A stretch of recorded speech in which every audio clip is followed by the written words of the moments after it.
Guys, তুমি যদি বর্তমান সময়ে ভুয়া পাস লিডার টপ 1 চেক করো তাহলে দেখতে পারবা টপ 1 এ রয়েছে এসি ট্রেডার।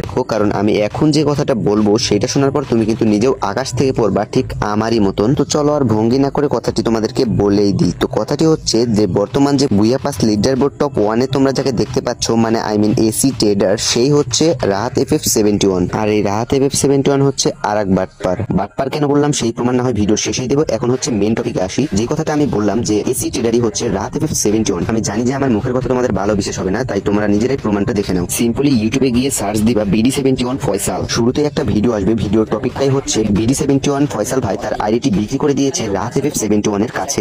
1 লক্ষ নয়, 2 লক্ষ নয়, 15 লক্ষ টাকা দিয়ে নিয়ে নিলাম BD71 ফয়সাল ভাইয়ের সেই মাথা নষ্ট করা কালেকশনাল আইডি। এবার লাইক পাসটার দিকে একটু লক্ষ্য করো, দেখো দুটোই লাইক পাস নেওয়া নাই, সবগুলো বুইয়া পাসই দেখো 233 করে রাখা হয়েছে। ফয়সাল ভাইয়ের আইডির ইউআইডিটা যদি তোমরা লক্ষ্য করো এবং ইউআইডিটা কপি করে যদি গেমে সার্চ করো তাহলে দেখতে পারবা আসল ম্যাজিকটা আর কিছুই না। ম্যাজিকটা হচ্ছে ওই আইডির লেভেল যখন মাত্র 1 বৃদ্ধি পায় তখনই তার আইডির নাম চেঞ্জ করে দেয় এসি ট্রেডার। এটা হচ্ছে সেই এসি ট্রেডার যে কিনা বর্তমান সময়ে বুইয়া পাস লিডার বোর্ড টপ 1 এ রয়েছে। আশা করি এখন তোমরা অনেক কিছু বুঝতে পারছো।